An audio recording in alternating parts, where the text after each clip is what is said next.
নমস্কাৰ ছাত্ৰ ছাত্ৰীসকল, মই নয়নজ্যোতি তোমালোকক স্বাগতম জনাইছো জোনাক ষ্টাডি চেণ্টাৰলৈ। শিক্ষামূলক বিভিন্ন সমস্যা সমাধানৰ বাবে তোমালোকে চাই থাকিবা আমাৰ চেনেলটি, লগতে সাবস্ক্ৰাইব আৰু শ্বেয়াৰ কৰিবা।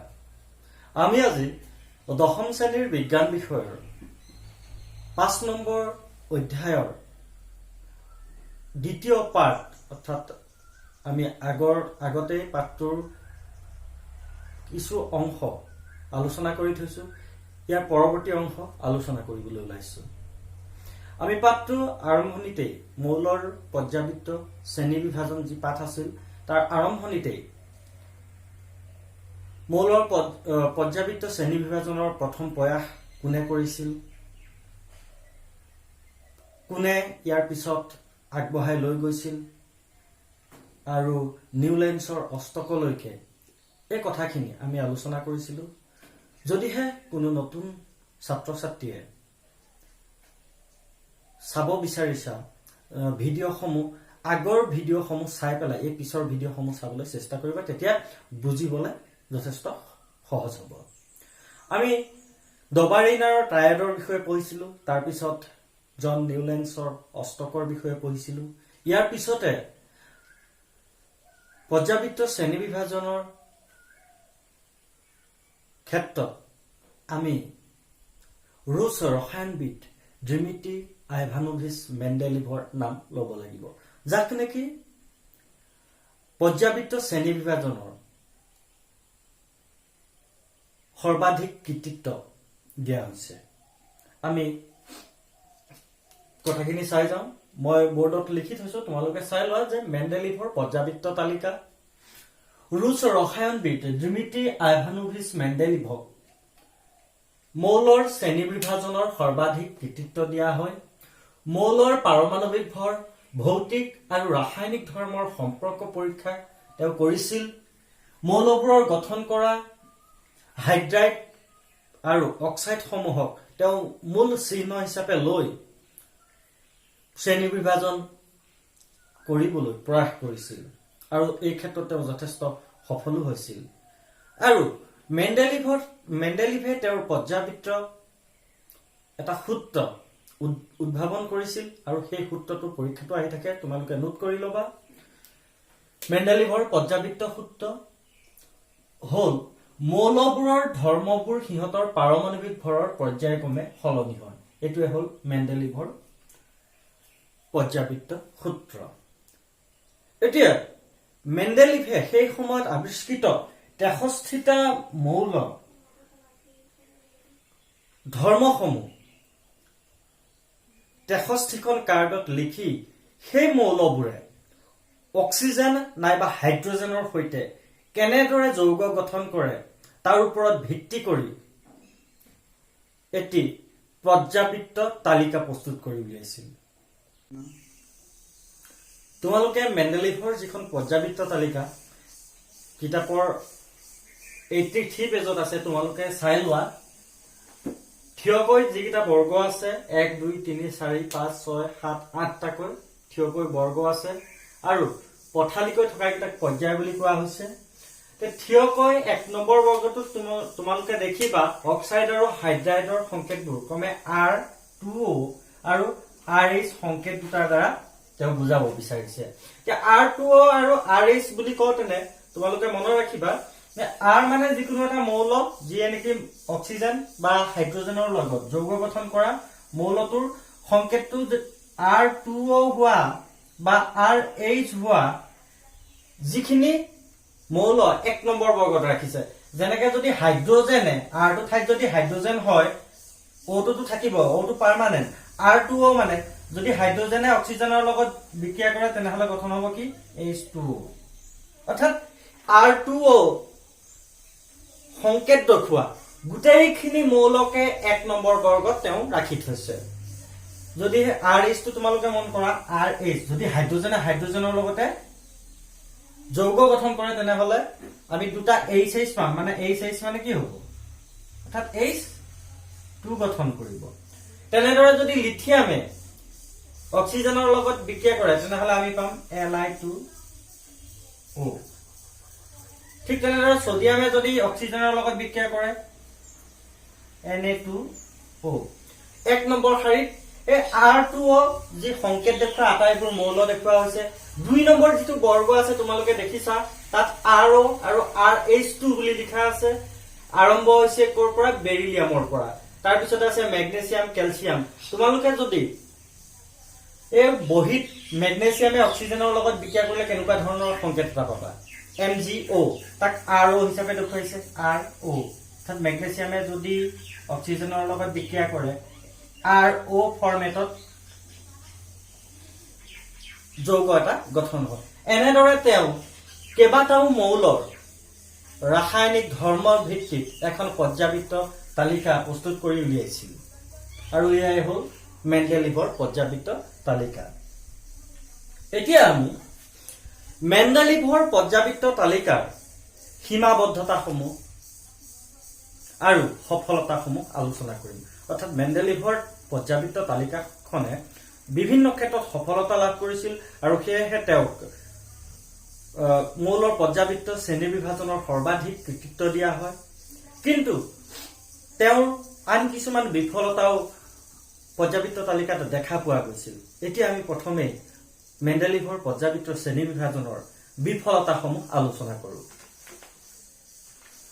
ছাত্ৰ ছাত্ৰীসকল মেণ্ডেলিভৰ পৰ্যাবৃত্ত তালিকাৰ সফলতাসমূহ চাই লওঁ আহা মেণ্ডেলিভে পৰ্যাবৃত্ত তালিকাখনত ঠাই বিশেষে বেছি পাৰমাণৱিক ভৰৰ মৌল একোটাকে তাতকৈ সামান্য কম পাৰমাণৱিক ভৰৰ মৌল এটাতকৈ আগত ঠাই দিছিল ইয়াৰ কাৰণ আছিল একে ধৰণৰ ধৰ্ম প্ৰদৰ্শন কৰা মৌলবোৰক একোটা বৰ্গত ৰাখিবলৈ এইটো কৰা হৈছিল আৰু এয়া আছিল তেওঁৰ 1 নম্বৰ সফলতা দ্বিতীয় সফলতাটো হ'ল মেণ্ডেলিভে তেওঁৰ তালিকাত কিছুমান খালী ঠাই এৰি গৈছিল এই খালী ঠাইবোৰত সেই সময়ত আৱিষ্কাৰ নোহোৱা কিছুমান মৌলৰ অৱস্থিতিৰ বিষয়ে মেণ্ডেলিভে ভৱিষ্যতবাণী কৰিছিল আৰু ভৱিষ্যতেও এনে ধৰণৰ কিছুমান মৌল আৱিষ্কাৰ হৈছিল যাক নেকি মেণ্ডেলিভৰ পৰ্যাবৃত্ত তালিকাখন হালসলনি নকৰাকৈ সেই মৌলসমূহ সেই ঘৰগিটাত বহুৱাই দিব পৰা গৈছিল এয়াই আছিল মেণ্ডেলিভৰ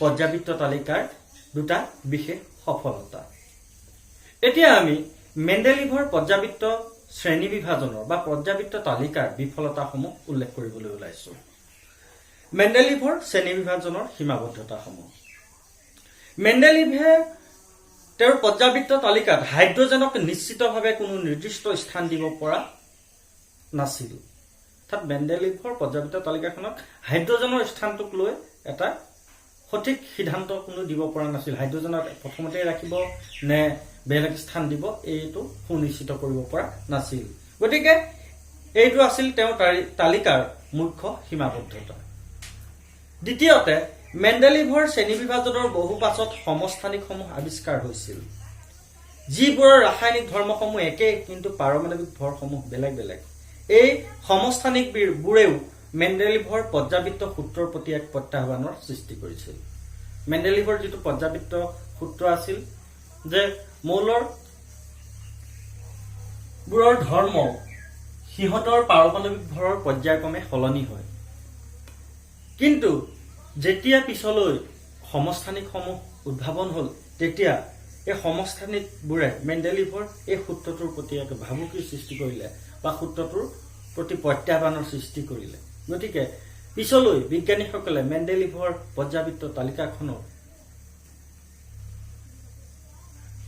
শ্ৰেষ্ঠ পৰ্যাবৃত্ত তালিকাৰ শাৰীত নবহালে ছাত্ৰ ছাত্ৰীসকল ইয়াৰ পিছতে আমি আধুনিক পৰ্যাবৃত্ত তালিকাৰ বিষয়ে আলোচনা কৰোঁ বোৰ্ডত অলপ লিখি আলোচনা কৰিবলৈ যথেষ্ট লিখিবলগীয়া কথা কিছুমান আছে সেয়েহে মই তোমালোকক নোট হিচাপে দি দিছো তোমালোকেও এইখিনি লিখি ল'বা আধুনিক পৰ্যাবৃত্ত তালিকা 1913 চনত হেনৰি মজলে দেখুৱাইছিল যে মৌল এটাৰ পাৰমাণৱিক সংখ্যা তাৰ পাৰমাণৱিক ভৰতকৈ অধিকতৰ মৌলিক সেয়েহে তেওঁ পাৰমাণৱিক সংখ্যাক ভিত্তি হিচাপে লৈ আধুনিক পৰ্যাবৃত্ত সূত্ৰটো ব্যক্ত কৰিছিল আৰু সেই সূত্ৰটো হ'ল মৌলবোৰৰ ধৰ্ম সিহঁতৰ পাৰমাণৱিক সংখ্যাৰ পৰ্যায়ক্ৰমে সলনি হয় মৌলবোৰক সিহঁতৰ পাৰমাণৱিক সংখ্যাৰ বৰ্ধিত ক্ৰমত সজালে আমি মৌলবোৰৰ শ্ৰেণী বিভাজনৰ এখন তালিকা পাম তাকে আধুনিক পৰ্যাবৃত্ত তালিকা বোলা হৈছে।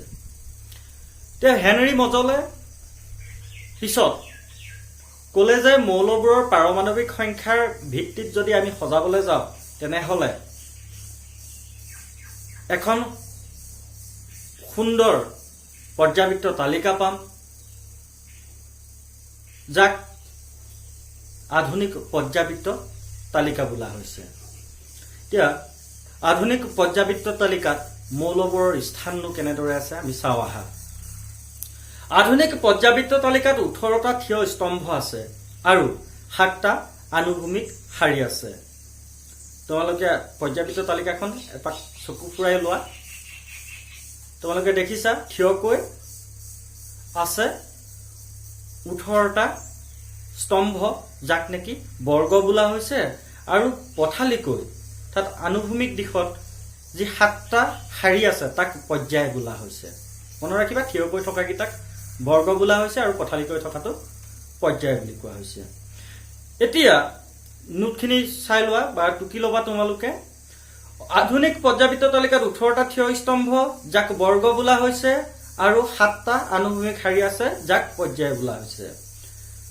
পৰ্যাবৃত্ত তালিকাত বৰ্গ একোটাই একে বহিকক্ষীয় ইলেক্ট্ৰনীয় বিন্যাস একোটাকে সূচায়, আনহাতে বৰ্গ এটাত ওপৰৰ পৰা তললৈ ক্ৰমে কক্ষবোৰৰ সংখ্যা বাঢ়ে।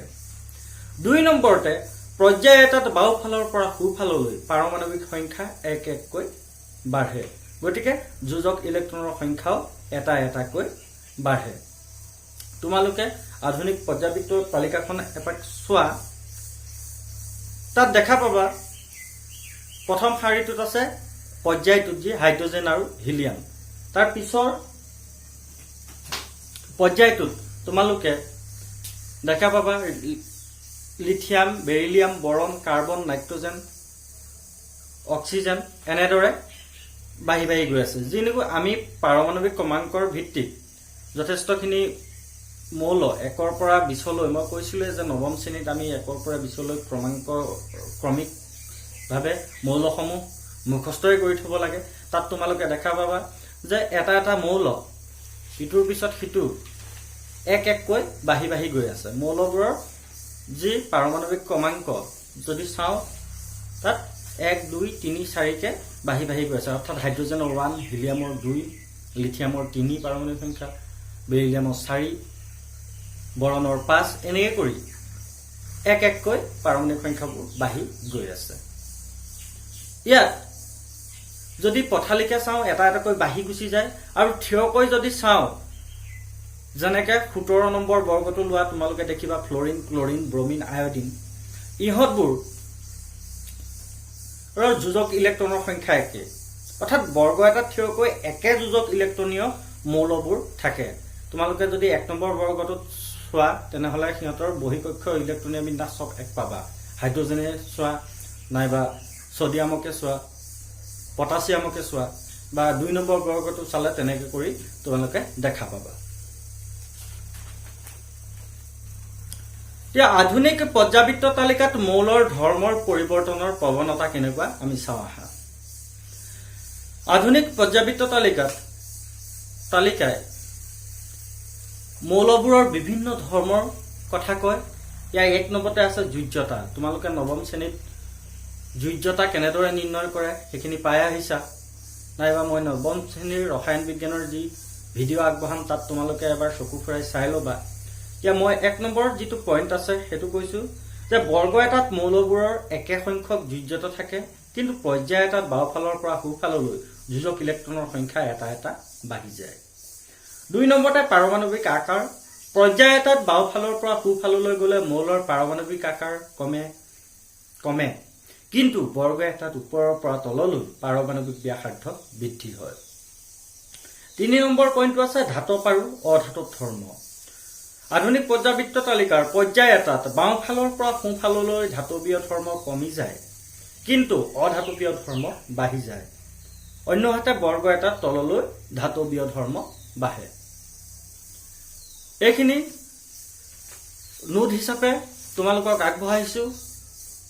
তোমালোকে নোটখিনি বহীত টুকি ল'বা, আৰু যদিহে কিবা বুজি নোপোৱা থাকে তেন্তে আমাক কমেন্ট সেকশনত জনাবলৈ নাপাহৰিবা পৰৱৰ্তী পৰ্যায়ত মই মৌলৰ যোজ্যতা কেনেদৰে নিৰূপণ কৰে বা মৌলসমূহৰ কক্ষবোৰ কেনেকৈ অঙ্কন কৰোঁ আমি নৱম শ্ৰেণীত KLM এনেকৈ খোল আঁকিছিলোঁ নাইবা খোলসমূহত ইলেক্ট্ৰনীয় বিতৰণ কেনেধৰণৰ আছিল অলপ আলোচনা কৰিম এতিয়া পাঠটো ইমানতে সামৰণি মাৰিছোঁ ধন্যবাদ ছাত্ৰ ছাত্ৰীসকল তোমালোকে আগলৈ এনেকুৱা ধৰণৰ শিক্ষামূলক বিভিন্ন ভিডিঅ' পাবৰ বাবে আমাৰ চেনেলটো চাই থাকিবা লগতে সাবস্ক্ৰাইব আৰু শ্বেয়াৰ কৰিবা ধন্যবাদ